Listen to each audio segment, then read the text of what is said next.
Welcome to my channel. ఈరోజు మనం ఇడ్లీ కారం పొడి తయారు చేసుకుందామండి. నా స్టైల్లో నేను చేస్తున్నాను. మాకు షాప్ ఉందండి, టిఫిన్ షాపు, దానికి నేను తయారు చేస్తున్నాను. నేను ఎప్పుడు ఇంట్లో తయారు చేసుకుంటాను, అలానే ఈరోజు చేస్తున్నాను, మీకు చూపిస్తున్నాను. జీరో ఆయిల్తో తయారు చేస్తున్నానండి. ఎక్కువ ఆయిల్ వేయకుండా మనకి నచ్చినట్లు మనం చేసుకోవచ్చు, ఎన్నో రకాలుగా తయారు చేసుకోవచ్చు. నేనైతే ఫస్ట్ ప్యాన్ పెట్టుకున్నాను. 1.5 శనగపప్పు వేసుకున్నానండి. 1 కప్పు మినపప్పు వేసుకున్నా. 1.5 కప్పు ధనియాలు కూడా వేసుకొని సిమ్లో పెట్టి ఫ్రై చేసుకున్నానండి. సిమ్లోని ఫ్రై అయితేనే బాగుంటుందండి.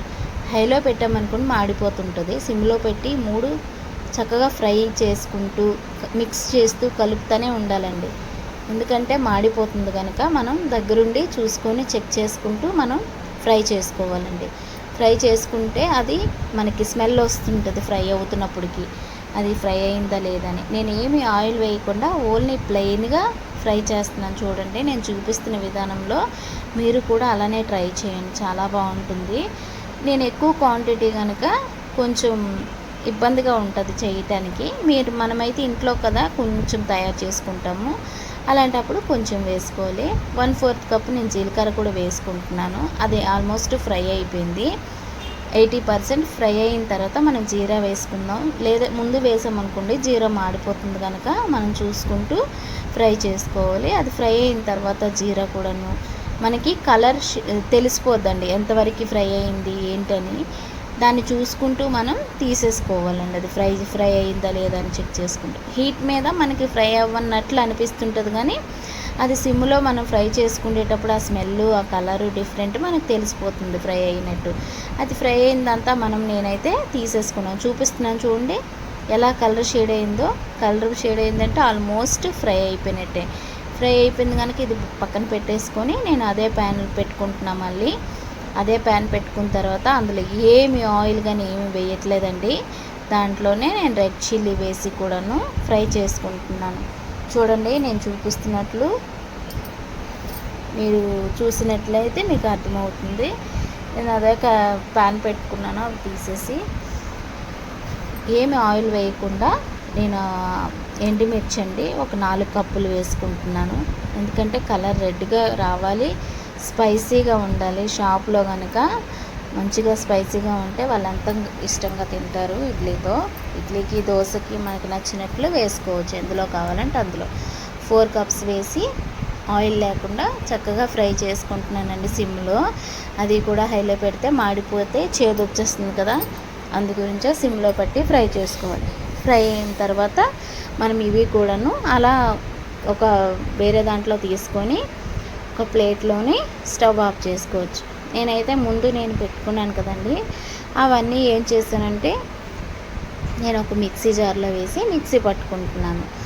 ఎందుకంటే అవి బాగా చల్లగా అవ్వాలండి. అది హీట్ మీద మనం చేసామనుకోండి చాలా ఇబ్బంది అవుతుంది. అందుకే బాగా చల్లగా అయిన తర్వాత నేను ఈ పప్పులు అవన్నీ ఫ్రై చేసుకున్నాం కదా, అది మిక్సీ పట్టుకుంటున్నాను. చూడండి, మీకు చూపిస్తున్నట్లు చక్కగా బరకగా ఉంటుంది. మరీ సాఫ్ట్గా మెత్తని పౌడర్గా కాకుండా బరకగా మనం పౌడర్ చేసి ఒక దాంట్లో మనం వేసుకోవాలి. పౌడర్ మొత్తం వేసుకొని చక్కగా నేను చూపిస్తున్న విధానంలో ఫ్రై చేసేసి నేను సపరేట్గా పౌడర్ చేశానండి. రెడ్ చిల్లీస్ ఇవి అవి వేసి చేయకుండా నేను ఫస్ట్ అవి ఫ్రై చేసా. తర్వాత ఎండుమిర్చి కూడా వేసాను. ఎండుమిర్చిలోనే ఉప్పు వేసుకున్నానండి. ఉప్పు వేసి ఫ్రై చేసుకున్నాను. ఫ్రై చేసుకున్న తర్వాత మనం ముందు పప్పుల పొడి అవన్నీ వేసుకున్నాం కదండి, అందులోని ఈ మిర్చి కూడా కారం కూడా వేసుకోవాలి. అందులో వేసుకొని మనం మొత్తం కలుపుకోవాలండి. నేను రెడ్ చిల్లీతో పాటు నేను కొన్ని వెల్లుల్లిపాయలు కూడా వేసానండి. వెల్లుల్లిపాయలు కూడా వేసి మొత్తము పొడి కొట్టేసుకొని అందులో వేసుకున్నానండి.